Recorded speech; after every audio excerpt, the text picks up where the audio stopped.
The Millionaire Mind by Thomas J. Stanley, Ph.D. Let me tell you about Gene. This guy made his living in the salvage business, buying up foreclosed properties when people's dreams went belly up. Houses, shopping centers, apartment buildings that folks just couldn't hang on to anymore. So one day, Gene closes this massive deal, right?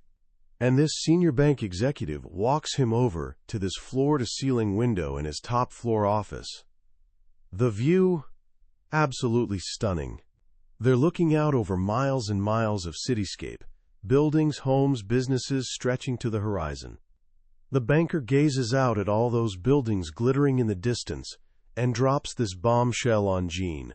He says, "We own it all, every single bit of it. All those businesses out there, you borrowers, you're just running them for us. You guys are basically our operators, working for the financial institutions." Let that marinate for a second.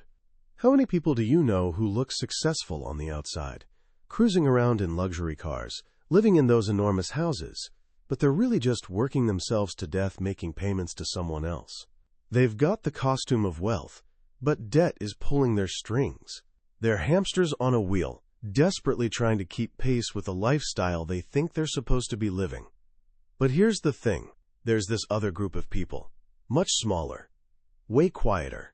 Nobody controls them. Sure, they live in beautiful homes, but they're not drowning in monster mortgages. They're genuinely free, financially speaking. They enjoy life without being slaves to spending. These are the folks with what researcher Dr. Thomas J. Stanley calls the millionaire mind. After his first book, The Millionaire Next Door, became a massive hit, selling millions of copies and blowing everyone's minds by showing that most millionaires actually live pretty modest lives. Drive. Stanley went deeper. He wanted to crack the code on not just what they did, but how they actually thought. So he surveyed over 700 millionaires, peppering them with hundreds of questions about their beliefs, habits, fears, and keys to success. The result? The Millionaire Mind. This isn't some dry finance book. It's really about character. It's a roadmap for building a life of freedom, integrity, and genuine purpose. And here's my promise to you. By the time we're done today, you'll understand the 5 foundational pillars that nearly every self-made millionaire credits for their success. These aren't the Hollywood versions you see in movies or hear about on the news. No hot stock tips. No sketchy get-rich-quick schemes. This is about developing a mindset that creates wealth naturally, as a side effect of living well. So, let's dive into what it really means to have a millionaire mind. If the millionaire life isn't about oversized mortgages and flashy sports cars, then who are these people exactly? When Dr. Stanley pulled back the curtain, he didn't find some Wall Street shark or Hollywood celebrity. The typical millionaire he surveyed? A 54-year-old guy, married to the same woman for 28 years, with 3 kids. 92% were married. Most of them? Rock-solid, traditional families. Here's where it gets really interesting. Most of them built everything from scratch. 61% never got a single dollar of inheritance. 0 financial gifts. No trust funds. They started with absolutely nothing. They didn't marry into money. They didn't hit the lottery. They constructed their wealth piece by piece, over decades. They live in nice homes, sure, but not the sprawling estates you might picture. The typical millionaire in the study bought their home over a decade ago, usually in a solid upper-middle-class neighborhood. And here's the critical difference from that banker's worldview. Most of them have little to no mortgage debt. They actually own their homes, their cars, and their businesses. They're not grinding away for the bank. The bank doesn't even cross their minds most days. Dr. Stanley calls these people the balance sheet affluent. They're laser-focused on net worth, what they own minus what they owe. This is completely different from the income statement affluent. Those folks pulling in big paychecks, but also racking up huge expenses, massive debts, with basically nothing to show for it at the end of the day. The income statement affluent look wealthy. The balance sheet affluent actually are wealthy. That's the fundamental difference that changes everything. So how'd they pull it off? How'd they become balance sheet affluent in just one generation? Dr. Stanley went straight to the source. He gave them a list of 30 potential success factors and asked them to rank importance. Their answers? They're the heart of this entire book, and honestly, they might completely flip your understanding of success. What do you think topped the list? Being a genius? Graduating from an elite university? Killer stock picks? Dumb luck? Nope, none of those. Here are the top 5 factors for their economic success. First, being honest with all people, pure integrity. Second, being well-disciplined. Rock-solid self-control. Third, getting along with people, social intelligence. Fourth, having a supportive spouse. Fifth, working harder than most people. Take a moment with that. These aren't financial strategies or investment tricks. They're character traits. They're virtues. This is the first massive lesson of the millionaire mind. Wealth flows naturally from strong character. Let's unpack that first one. Integrity. Being honest with everyone. 57% of millionaires rated this as absolutely critical, tying it for the #1 spot. In business and life, your reputation is everything.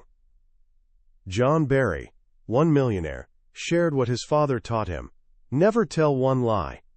Because if you tell one lie, you'll eventually need 15 more just to cover up that first one. And then each of those 15 needs another 15. The math spirals out of control fast. It's honestly just more efficient to always tell the truth. People with integrity get trusted. They attract the best clients, the most loyal employees, the strongest partnerships. You can't build lasting wealth on a foundation of lies. The second pillar? Discipline. This is the engine driving everything. It's doing what needs doing, when it needs doing, whether you feel like it or not. It's the self-control to live below your means, to save and invest, instead of blowing money on stuff that loses value. It's staying focused on your goals year after year, even when it's tough. Where does luck fall on this list? Way down at number 27 out of 30. These millionaires would tell you they make their own luck. As one famously put it, the harder I work, the luckier I get. They don't sit around waiting for lottery tickets to transform their lives. They build their lives one disciplined choice at a time. Third pillar, social skills, getting along with people.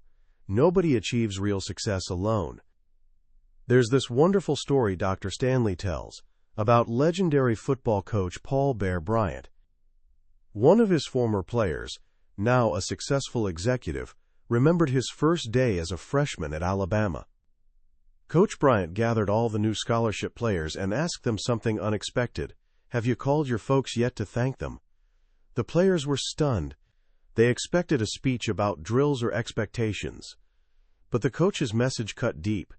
He said, "No one ever got to this level without help from others." That applies to football, and it applies to life. Success is a team sport. Your ability to connect with people, lead them, inspire them, and earn their respect matters way more than individual genius. This includes selling your ideas, not just products, but your vision, your plans, your dreams. A brilliant salesman named Billy Gilmore demonstrated this perfectly. He was helping Dr. Stanley with a corporate seminar. Before the event, Billy discovered the national sales manager's wife's jeans size. But here's the clever part. He had a dozen custom pairs made for her, with labels saying, quote, "size 8 inches, 2 sizes smaller than her actual size." The note said they were from Dr. Stanley. The manager was thrilled his wife was so happy that the entire seminar became a massive success, generating business for Dr. Stanley for years. Billy understood something fundamental. It's not about you, it's about making others feel good. As his mother taught him, me is dull, dull, dull. The fourth pillar, having a supportive spouse, is like a force multiplier. 8 out of 10 millionaires said this was crucial. Your choice of life partner is the most important decision you'll ever make. It's not about marrying for money. Actually, most millionaires chose their spouses long before wealth entered the picture. They chose partners who shared their values: honesty, responsibility, love, capability, and support. Think about Paulette Rakestraw, who started a direct mail business from her apartment as a young, divorced mom. She met her husband Vaughn, and what attracted her wasn't money. It was how caring he was and how he treated her daughter. He was a saver, she was a risk-taker. He encouraged caution, she pushed for action. Together, they built a powerhouse partnership and a company serving Fortune 500 clients. Their differences didn't divide them. They balanced each other out. A supportive spouse believes in you, especially when you doubt yourself, and shares your long-term vision. Finally, there's hard work. This isn't about becoming a workaholic who sacrifices family and health. It's about focused, efficient, passionate effort. 47% of millionaires said working harder than most people was crucial. But listen to this. Even more, 51% of business owners said loving my career or business was key to success. When you love what you do, it doesn't feel like work. It feels like a calling. It's labor fueled by love. So we've got our 5 pillars: integrity, discipline, social skills, a supportive spouse, and hard work. But now comes the most shocking discovery in the millionaire mind, the one that completely flips our entire understanding of success on its head. It's about school. What if I told you that graduating at the top of your class has almost zero to do with becoming a millionaire? In fact, for some people it might actually be a disadvantage. How's that possible? The data doesn't lie. The average undergraduate GPA for millionaires in this study? 2.92 on a 4.0 scale. Average SAT score? 1190. That's respectable, sure, but it's not genius territory. It wouldn't even get you into the most elite schools. Get this. Only 11% of millionaires said, quote, graduating near the top of my class was crucial to their success. Only 15% said attending a top-rated college mattered much, and just 20% thought having a high IQ or superior intellect was a key factor. This is mind-blowing. Everything we're told about success, get perfect grades, ace those tests, go to the best school, is according to people who've actually achieved massive financial success, not the main story at all. So what's really going on? Dr. Stanley tells the story of James X Patrick. In 3rd grade, his teacher, Sister Eileen, divided the class into 3 groups: smart kids in front, average kids in the middle, and the dumb kids in back. James got stuck in the back row. Why? Bad penmanship and lousy spelling. Today, Dr. James X Patrick holds a PhD and owns 3 businesses worth millions. He still can't spell great. He jokes, with a laugh, I must have been the smartest kid in the dumb row. His story reveals something crucial. The school system rewards a very narrow type of intelligence, what we might call analytical intelligence, the kind measured by standardized tests. It rewards conformity, memorization, following rules. But the real world, the world of business and innovation, rewards different intelligence. Dr. Stanley points to psychologist Robert Sternberg's work, which defines successful intelligence as having 3 parts: analytical intelligence, the book smarts schools measure, creative intelligence spotting new solutions and opportunities, and practical intelligence common sense, or street smarts. Millionaires might have average GPAs, but they're off the charts in creative and practical intelligence. They spot opportunities others completely miss. They question authority. They think differently from the crowd. Warren Bielke is a perfect example. Average student, but went on to become a millionaire by getting involved in starting and financing 7 different medical device companies. He believes so strongly in average students that he created a $1 million scholarship fund at his old high school, specifically for students with average grades, good attendance, and positive attitudes. Why? He says the smart kids, sometimes it's too easy for them. Sometimes they miss opportunities because they don't have to get involved and work so hard. The average kids get involved and come across more opportunities. For many of these millionaires, not being labeled intellectually gifted was actually a blessing. It taught them something vital early. Hard work beats raw talent. They learned they'd have to outwork, out-hustle, and outthink the competition. Being told you're not good enough either defeats you or forges unbreakable determination. For people with the millionaire mind, it became rocket fuel. 72% of millionaires who scored under 1,000 on their SATs said a key experience was learning to fight for our goals because someone labeled us as having average or less ability. This brings us to the next critical concept: vocation, vocation, vocation. What you choose to do for a living is one of your most important decisions. Dr. Stanley uses a brilliant military history metaphor to explain this. During World War II, there were two fighter pilot aces, Paul Rossman and Eric Hartmann, with a unique strategy. Most pilots engaged in dogfights, chaotic, close-range battles, where physical strength and nerves were everything. But Rossman had an injured arm. He couldn't survive dogfights, so he developed something different. He'd study the battlefield, analyze targets carefully, and only attack when he had decisive advantage. He substituted calculation for brute force. He taught this method to his protégé, Hartmann, who became the ace of aces, with 352 confirmed victories, more than anyone in history. The lesson? Where you choose to fight matters more than how hard you fight. Lots of smart, talented people jump into crowded, hyper-competitive fields, the dogfights. They become one of thousands of lawyers, MBAs, or corporate managers, all competing for a handful of top positions.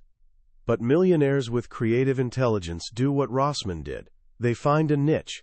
They look for business opportunities with strong demand, but few suppliers. They don't follow the crowd. They create their own market. This is Mr. Richard's story. He grew up upper middle class, went to prep school. You'd think he'd become a doctor or lawyer. Instead, he owns a junkyard for 18-wheeler truck parts in the Deep South. Why? While working for a truck company, he noticed they sold a wrecked truck to a junk dealer for $500. That junk dealer sold just the engine back to them for $500. A light bulb went on. He saw opportunity in what everyone else dismissed as literal junk. Today, he makes over $700,000 a year, has almost no competition, and loves his job. He says, find a very profitable market niche. Otherwise, you can beat your brains out if everybody else is doing the same thing. He found a place to compete with no dogfight. The key is combining this niche search with genuine passion. If you can find a unique business you truly love, your success odds skyrocket. Your work becomes joy, and that passion translates into the energy and creativity needed to win. But even with the right vocation, challenges come, and that requires another key component of the millionaire mind: courage. Almost all self-made millionaires have courage. The courage to be self-employed, invest in their own business, take financial risks when others freeze up in fear. But what is courage exactly? It's not the absence of fear. Dr. Stanley makes this crystal clear. Every successful entrepreneur he interviewed admitted to feeling fear. Courage is acting despite fear. The millionaires in the study developed techniques for managing fear. The number one method? Hard work and preparation. They do their homework. They study the odds. They plan meticulously. They replace fear with knowledge. They also believe in themselves. They visualize success. And for nearly 4 in 10, they draw strength from strong religious faith. What about risk? There's a powerful, direct connection between willingness to take financial risk and net worth. The wealthiest people take the biggest risks. But this isn't gambling. In fact, there's a strong negative correlation between wealth and playing the lottery. The richer you are, the less likely you play. Why? Because millionaires understand probability. They know the lottery has terrible odds, designed for you to lose. They take calculated risks where they have some control or expertise. The biggest risk? investing in themselves and their own businesses. They believe, as one said, that the real risk is letting someone else control your career. When you work for a large company, your fate can be decided by executives in a boardroom you'll never see. When you own your business, you control your own destiny. Finally, how do these people actually live? We've covered their mindset, education, careers, but what about daily life? They run what Dr. Stanley calls an economically productive household.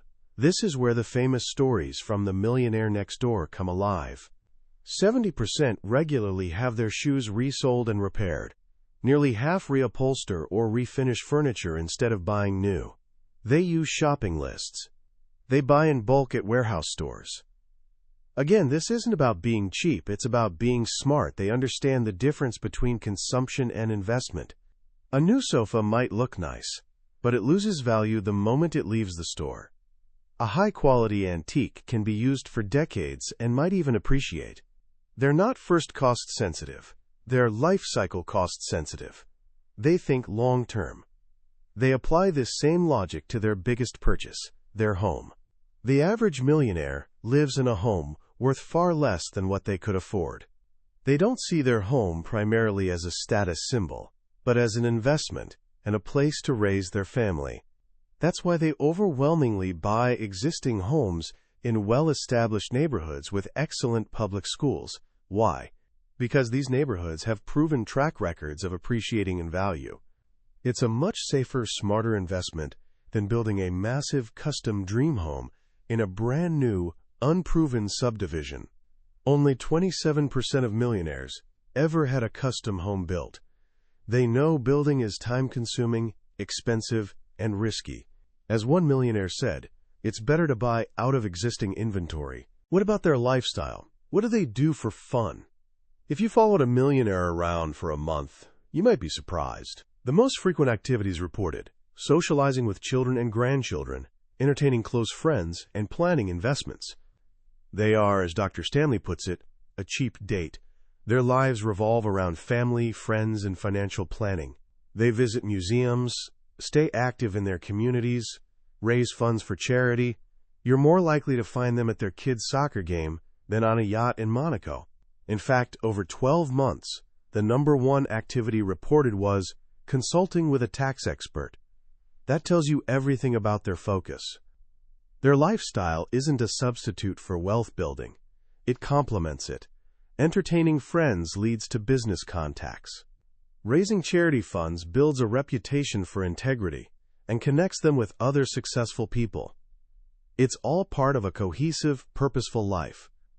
So when you put it all together, the focus on character, the surprising unimportance of grades, the search for unique vocations, the courage to take calculated risks, and a lifestyle of discipline and purpose, you get a clear picture of the millionaire mind. It's not about being born wealthy. It's not about being a genius. It's about thinking differently from the crowd. It's about realizing the path to true wealth isn't paved with gold, but with integrity, discipline, and the courage to build life on your own terms. As we step back and look at the portrait Dr. Stanley has painted, what's the most powerful takeaway from the millionaire mind? For me, it's this profound sense of empowerment. The message of this book is that financial success isn't some destiny reserved for a chosen few. It's not about genetics, luck, or which school you attended. It's the result of a specific mindset and deliberate choices available to anyone willing to adopt them. In a world obsessed with outward symbols of success, flashy cars, designer clothes, extravagant vacations, this book is a refreshing and deeply important reminder that true wealth is built from the inside out. It starts with your character. Are you honest? Disciplined? Do you treat people well? These aren't just moral questions. Drive. Stanley's research proves they're fundamental economic questions, too. The most liberating idea for any young person hearing this: the de-emphasis on academic perfection. How many of us have stressed over a single grade or felt our future was defined by a test score? This book tells us that while education matters, your GPA isn't your destiny. Your creativity, work ethic, courage, and ability to connect with others will carry you far further than a perfect report card. The world needs more than good test takers. It needs creative problem solvers, tenacious entrepreneurs, and inspiring leaders. So how can you start cultivating a millionaire mind right now? Here are 3 simple, practical actions you can take today. First, redefine your idea of success for 1 week. Instead of thinking about money or achievements, focus entirely on those 5 pillars. At the end of each day, ask yourself, was I honest in all my interactions? Was I disciplined with my time and energy? Did I treat people with respect and kindness? Did I support people I care about? Did I work hard on things that matter? Making these virtues your compass will, over time, lead you to the right opportunities. Second, start thinking like a niche finder. Instead of asking, what job pays the most, or what's the most popular career, start asking different questions. What problem do I see that nobody's solving well? What unique skill or passion do I have that I could apply in a new way? Where's the dogfight in my field of interest? And how can I avoid it? Train your mind to see opportunities hidden in plain sight, often disguised as junk or boring businesses. Third, conduct a simple lifestyle audit. For the next 7 days, pay close attention to where your time and money go. How much gets spent on things that lose value versus things that grow in value, like a book, a course, a small investment in a business idea, or quality time with a mentor? The goal isn't to stop having fun. The goal is becoming conscious of your choices. The millionaire mind is, above all, a conscious mind. It doesn't drift through life. It navigates with intention. Ultimately, the journey described in the Millionaire Mind is about more than accumulating a 7-figure net worth. It's about building a life of independence, integrity, and meaning. It's about owning yourself, not just owning assets.